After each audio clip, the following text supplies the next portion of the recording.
Welcome to An Allocator's View, a new series hosted by Markets Group. I'm your host, Aveda Nerona, and I'm thrilled to be joined for our very first episode today by Larry Swedroe, Head of Financial and Economic Research, Buckingham Wealth Partners.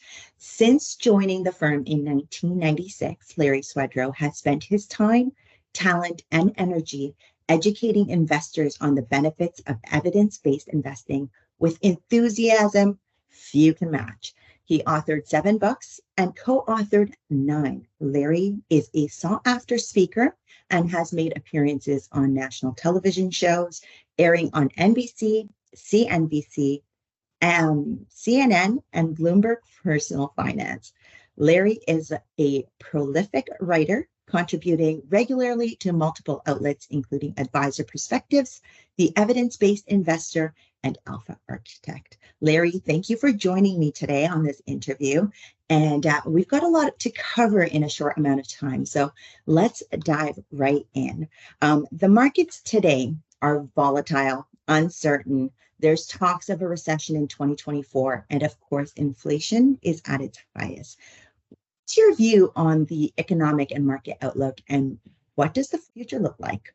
Well, I think we could call this the Godot recession. The Fed has raised rates more than 5% now, and a lot of people would expect that to really hit the economy hard. This is the sharpest rise in interest rates in 40 years. And on top of that, we have 2 signals that people use to help predict recessions. And one of them is an inverted yield curve, which inverted last November. So we're now 9 months past that time already. And another indicator is the leading index indicator, which has now fallen for the 16th straight month. And yet we've had no recession.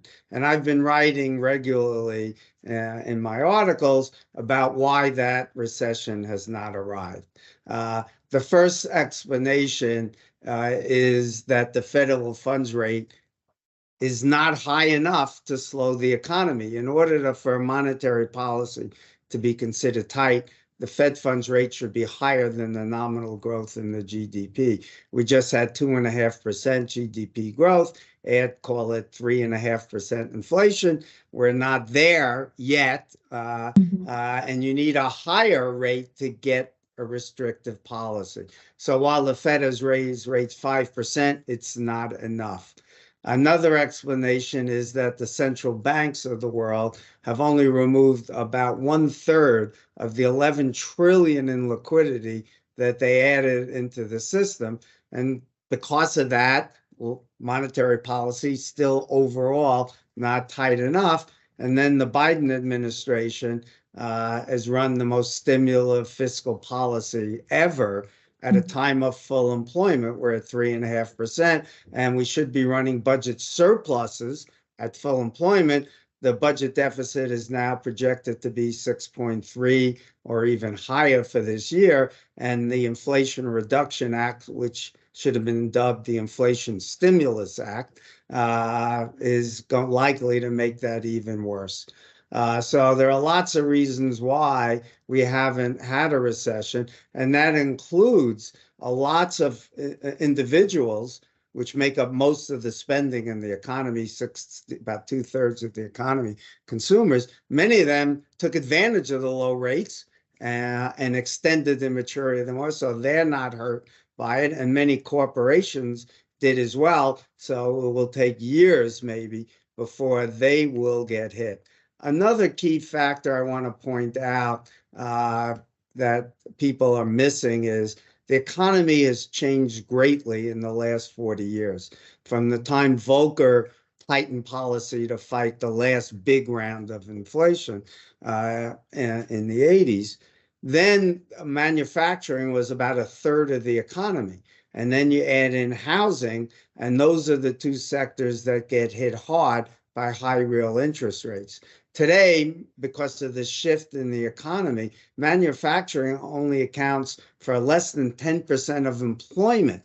And so while the manufacturing sector is actually in recession, we've seen the PMI index be negative since January, the Purchasing Managers Index. So it's in recession. Housing is, of course, not doing well either because they're impacted. But services sector is actually doing fine, and that's almost 80% of the economy. So my view has been that the Fed is going to have to remain tighter for longer, and I would not be surprised if they have to push rates to 6%, and maybe I wouldn't rule out it even going higher. So I don't see anything in the cards right now that tells me there's a recession because the Fed's not tight enough. But there are signs of cracking because there are roughly 15%, 20% of the economy is being hit hard. I'll add one other little point. While the retirees who depend upon often their interest rates to be high enough to allow them to spend, they suffered since '08 by the Fed suppressing rates. Now they're enjoying much higher rates of interest, and that's going to help them spend and keep the economy up. So it's not, higher rates are not necessarily one-sided. And do you think that the Feds are going to be increasing rates again in 2024? Like, what's the projection there? I don't know. We'll see. Obviously, I think they will be data dependent, and I think the unemployment rate is likely to stay relatively low. I don't think they're tight enough yet. We'll see how much they have to tighten. If they do tighten more this year, then that reduces the odds that they'll have to, tighten further in 2024. If they fail to tighten here, and we don't get that recession, I don't see how inflation comes down quick enough at these levels of rates, to get the Fed to start cutting rates. My own view would be likely we could see rates pretty stable or to slightly higher for the next 16 months or so, unless we get some exogenous shock, which could hit the economy either from a geopolitical event in the Middle East or Russia, or we could even get a government shutdown come September. Well, let's switch our focus to the 60/40 portfolio, because of course that's what allocators and investors are looking at. And with today's market, what are your trends in allocation changes that you're seeing? Is 60/40 portfolio, is it dead? Is it on the rebound? What's your view on that? Well, first, I think it's important to point out that the 60/40 portfolio had, served most investors pretty well over the last 40 years. And then they got a shock in 2022 because it was rare, although we have had it before, when both stocks and bonds go down. But this was the first time we had ever seen a double-digit loss for both stocks and bonds, and they got hit. So that woke up a lot of people, I think, to some of the risk of a 60/40 portfolio. Now, if you go back even 10 years or certainly more, basically the way people had access in the public markets anyway, they had a way to diversify was owning stocks and bonds. Well, if you believe in efficient markets like I do, they're not perfectly efficient, but highly efficient, then you should believe that all risk assets must have similar risk-adjusted returns. Because if asset A, let's call it reinsurance, has higher expected returns on a risk-adjusted basis than stocks, what will happen? Money will flow out of stocks and into reinsurance until you get an equilibrium. Now, risk isn't just volatility, it includes things like liquidity risk and fat tail risk. So you have to think about these things. So 40 years ago, that was your way to diversify, stocks and bonds. Today, you can invest in reinsurance funds, as an example, in private credit with floating rate debt, where you have, even for senior secured and sponsored debt, like a fund I use run by Cliffwater, their default history is much better than it is for high yield debt and yet the yields today are about 3% higher, and you have no maturity risk because it's all floating rate debt. So you could add that to a portfolio in a publicly available daily security. There are now even art funds, as an example, not that I'm recommending them, but you have other assets like long short portfolios as well, that you can add to a portfolio. Then you have commodities, infrastructure, farmland. There are other assets that investors could consider, and many of them have had, good returns relative to the risk, just as you would expect, and they're now available in much cheaper format. My own portfolio has moved to be about roughly 1/3 equities, about 40% alternatives, and the rest in safer, high grade quality municipal bonds or treasury type investments. So I think that's where we're headed, because investors got a lesson from 2022 that you want to diversify across assets that don't correlate well with either the risk of stocks or bonds. One other last point on the 60/40 portfolio. The last 40 years, investors were fooled by the returns from that portfolio. It was roughly 10.5% up until 2022. If you go back to 1927, it was about 8.5%. But there is no way anyone should have been expecting those kind of returns any longer, certainly by 2022, because bond yields were 1%. So you couldn't get the historic roughly 5 that you had gotten for the 40% of the portfolio. And stock PE ratios, valuations were much higher, predicting lower future equity returns. The Cape 10 was sitting at around 30. So that gives you a projected real return of, let's call it 3.5%, add 2% inflation. That's a 5.5 expected return nominally to stocks. Well, 60%, let's even call it 6%, that gives you 3.6. And even if you got 2% on bonds, that's 1.2. Now you're at 4.8. That's a far cry from the 10.5 you got in the last 40 years. So investors who needed higher returns should not be fooled by the historic returns and think that they will be the same going forward. They're not. The good news is bond yields are higher today, but they're still below their historic averages. And equity valuations, at least for the broad market, is above historic valuations. So you shouldn't expect the kind of returns we have. Vanguard recently published forecasts something like 6% returns to stocks over the long term in the US, bit higher overseas where valuations are higher, and even higher in emerging markets. And bond yields, you might say, are going to be, call it 4%. So you can't get those kind of returns, and that's a big mistake investors planning for retirement make, is they look at historic returns and project them indefinitely into the future without considering valuations. Well, you brought up retirement. So, and you said those are one of the worst mistakes that investors are making. What are some of the other errors that retirement planning today, or investors are making with retirement planning today? I gave you one. Should not look at historic returns. You should look at returns projected based upon today's valuations. And the best predictors we have are valuations. For bonds, it's today's bond yields.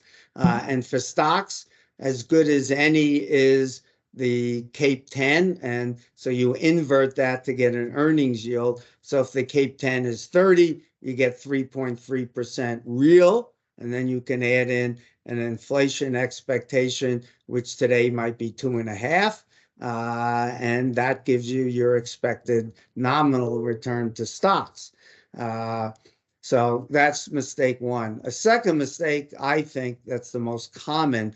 I did write a book called Your Complete Guide to a Successful and Secure Retirement. And one of these mistakes that we point out is people don't plan enough for longevity. The average 65-year-old couple, if they're normal average health, has a second to die life expectancy of about 90 years now. So it means that's 25 years, and half the time someone's going to live longer than that.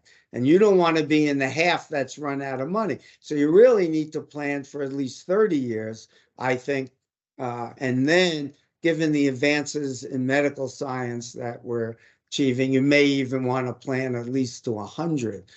So those are two. You need to have higher returns, I think, than at least for many people than they're expecting to get, and they need to plan for a longer life. And the longer you live, the more risk you have of heavy medical expenses like long-term care. So that becomes another issue you need to make sure you're planning for. Longevity, you said. What are some of the trends that you're seeing investors making with that? Unfortunately, we're not seeing what we should see, which is people looking to buy longevity assets. That's one of the great anomalies in finance, even though the whole literature says many people, should be buying annuities. They don't, for psychological reasons, which don't make any economic sense, but people are psychologically rational, not economically rational. I point out, well, if I buy the annuity and I die early, I would have wasted the money. I say, if you die early, you don't need the money. Don't worry about that. You don't insure against that. You insure against living longer. There's actually another concern, of course, is that not many products are offering good inflation protection, and you need it for a long time, right? So interesting enough, a firm called Stonebridge has come out with a product recently called LifeX that has no credit risk attached to it, and it is inflation protected and will guarantee payments roughly to around age 100. It's not a perfect hedge because it does end at 100. And the other thing it does is at least guarantees payments up to age 80, and you have liquidity till then you can cash out. It's an investment in tips if you want to go that route, or you could use nominal bonds to, if you're willing to take the inflation risk, which I don't think you should. So it's a good product because it does address inflation. It's a good product because it gets rid of the credit risk. You're taking credit risk for 30, 35 years with some insurance company. That's a real issue.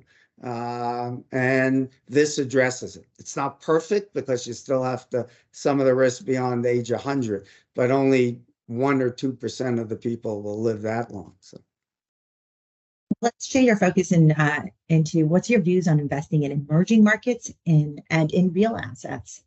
Yeah, well, let's take the simpler one, which is emerging markets. Again, I'm a believer the markets are pretty efficient at allocating capital, and that means I'm not smarter than the market, and I don't think there are people who are smarter than the market. You shouldn't be trying to time these things. Emerging markets today are 12 to 15% or so of the global market capitalization. So I recommend a good starting point is somewhere in that range. That should be your allocation. And valuations, are reflecting the fact that emerging markets have done poorly since 2007 or post 2007. Right? And that's 15 years, and that scared a lot of people away. But it's the poor performance what makes it particularly attractive, because PEs are now in the single digits, where they're, for US growth stocks, they're at 27. So that's, you're getting paid to take risk in the form of higher expected returns. Okay. And what about real assets? Yeah, well, there I would split them up. I'm not a fan of gold at all. It's had zero real returns for over 2,000 years. And it is not an inflation hedge over any normal horizon. Best example I can cite is from 80 through around 02, 23-year roughly period. Gold fell from 850 to 270 at a time when inflation was going up at 4% a year. So it means it lost 85% of its real value. I don't know how anyone can claim that gold is a good inflation hedge when that can happen. And certainly the last few years have shown that as well. Gold is actually down from its peak just not that long ago, and inflation has been cumulative in double digits. It does serve some purpose in flights to quality, and particularly tends to do well when the Fed is very easy. And the Fed is not easy now any longer, and likely to get even tighter. So just from that point, I wouldn't touch. So if you want to own gold, own a few percent, but not as an investment. You can look at it, and if you're wearing it as a ring, I think it's much better. Other real assets, I think, are worth investigating, things like infrastructure, which are tied often to inflation. They tend to be low correlation to the economic cycle. Things like water and roads and stuff. People are going to drive, and they need the cell towers, etc. So those farmland, those are things that are worth considering. And now you have much better options than you did before with much lower costs. They may not be that cheap relative to, say, an ETF that gets you total market exposure for 1 basis point, but the prices have come down significantly. And in most cases, you're earning an illiquidity premium, which helps cover some of those costs. Okay. We're going to shift a little bit here, and we're going to talk about what's your key to investment success? One, I think, is spending the time, which unfortunately most investors don't do. They'd rather watch some reality TV show to understand how markets really work. So reading books like mine and Bill Bernstein and John Bogle will give them a better understanding. I don't know how you can make good investment decisions without knowing, if you will, what we call the science of investing, or the evidence from peer-reviewed academic journals, not listening to Jim Cramer on CNBC or some of the guru recommending which stocks to pick. That's a loser's game. The vast, vast majority of the people who try to pick individual stocks, time the market, go on to significantly underperform, even before taxes. So you shouldn't be playing that game, as John Bogle and his books pointed out, Bill Bernstein, myself, and many others have pointed out. You should be a systematic investor, just rebalancing, staying the course, be highly diversified. Of course, I think as many unique assets as you can identify.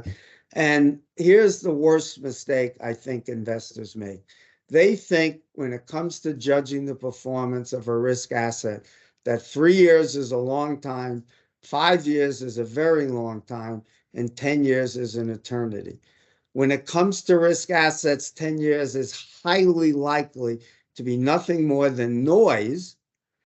Of course, every single risk asset goes through long periods of underperformance. The S&P, for example, standard addition to a 60/40 portfolio, it's gone through 3 periods of at least 13 years where it underperformed T-bills.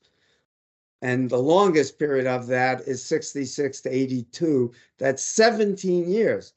And there's a 40-year period where long-term treasuries outperform growth stocks, both large and small. So the key is you have to understand whether it's value stocks, which went through a dark winter from 2018 through 2020, or 2017 through 2020, or commodities, or real estate. Whatever it is, reinsurance did poorly from 17 through 20, I believe, or 18 through 20. Every single one of them will do poorly, including the S&P 500. I mentioned the emerging markets have done very poorly for 13. That's the reason why we diversify, not run away from risk or concentrate in any one risk. The typical 60/40 portfolio, most investors don't know. Almost 90% of the risk is in what we call market beta, which is the risk of the overall market, which in my opinion makes no sense, because if you believe markets are efficient, you should expect all risk assets to have similar risk-adjusted returns. So why would you want to put 90% or 85% in one risk asset? That's why my portfolio is more like Ray Dalio's at Bridgewater, an all-weather portfolio, much more diversified, including assets that don't correlate at all to, the equity markets or the bond markets, and some that have low correlation to those markets. Interesting. What's your favorite reality TV show? I never watched one. You don't? Oh, wow. No. Okay. Got better things to do with. Much rather read a good book. I read about 60 or so books a year. So What's your favorite book right now? Or what are you reading right now? what am I reading right now? I'm reading the third in a trilogy by I can't remember the author's name. It's the first book was Beartown. It's about a hockey team and the city in a small village up in the forest in Sweden. Just absolutely beautiful writing. So that's what I'm reading right now. What's keeping you up at night? I'm reading a good book. I don't tend to worry about what's going on. But if you ask me what would I worry about, that might keep me up, it's the fact that the last four presidents, two Republicans and two Democrats, their administrations have totally blown all fiscal responsibility. And unfortunately, they seem to be getting worse and worse. So Biden is by far the worst of them, and each of them were progressively worse. But both Republicans, Trump and Bush, were really bad. Obama was bad as well. And today we're running at a time that we have full employment. We're running a 6.5% of GDP deficit. And every day he seems to come out with another program which is unfunded, like a new student loan relief program, which instead of having to pay 10% of your salary, it's only 5%. And he never mentions how they're going to pay for that. That's going to add to the deficit. And the Inflation Reduction Act is an oxymoron, if I ever heard one, because it's going to blow up. It's going to cost hundreds of billions, if not trillions, when they claim to reduce inflation. You print all that money with all those subsidies, which is also dumb industrial policy. Governments are really bad at industrial policy, and we should learn from that mistake. And they're now trying to replicate, what Russia did and China did and allocate capital to industries. That is really bad policy. So that's what keeps me up worrying about what the world will be like for my grandkids, because what we do know is that once the debt to GDP ratio gets much above 100%, you start to get a significant drag on economic growth because of the debt, which crowds out other forms of spending. And then when you get the next crisis, whether it's COVID or whatever it might be, the Fed can't add, or the government can't add more stimulus, because you end up looking like Argentina. And we're already getting there. The budget deficit is out of control, and neither party showed any willingness to address the biggest issues, which are Social Security, Medicare, and Medicaid. And, everyone knows what the answers are, but no one's willing to step up, as Reagan did with Tip O'Neill, and they got agreement in the 80s and fixed it for 30 years. We don't seem to have leaders. None of the last four presidents have had the courage to step up and lead the way. We've got to get you for another interview on that, because we can go on for days. Yes, we could.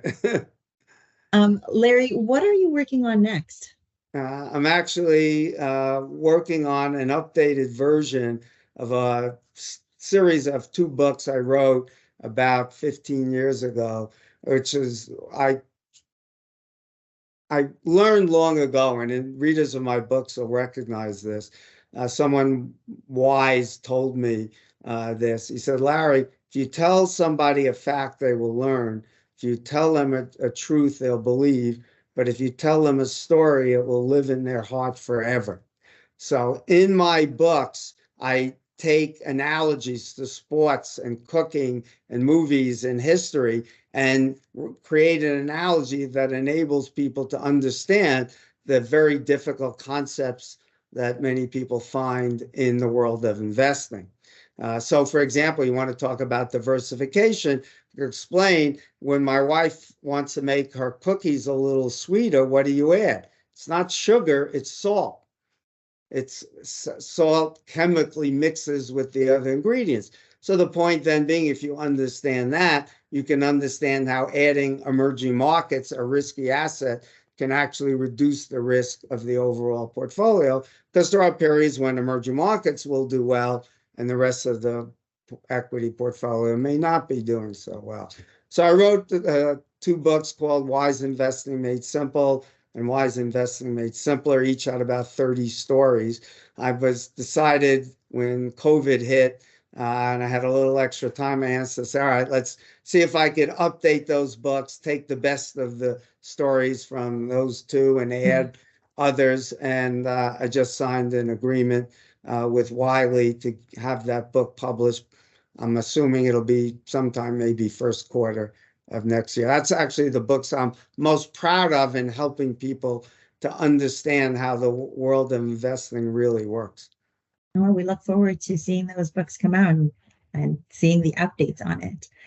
Thank you, Larry, so much for joining us today and sharing your insights. How can viewers follow you or connect with you if they Well, want to probably the contact you? easiest way to do it, because I do write for several sites, just follow me at Twitter at Larry Swedroe or at LinkedIn. Every time I write something, I post it on both of those sites so anyone can read and follow. Most of my writings are discussing the findings of academic literature. I turn 70-page dense academic papers into 4 or 5 pages of here's what the research looked at, here's what it found, and most importantly, what are the implications for you as investors. And I also tackle questions I get from readers. So I just finished a piece on the Chinese economy, which I think is going to be slowing down much more dramatically than most people do and can't bail out the world and any longer with its growth. There are a lot of systemic reasons for that. So there'll be a piece coming out on that shortly. So I get questions, and rather than just writing an answer once in an email, I figure out if one person asks, lots will, and so I turn them into pieces. Love it. Absolutely love it.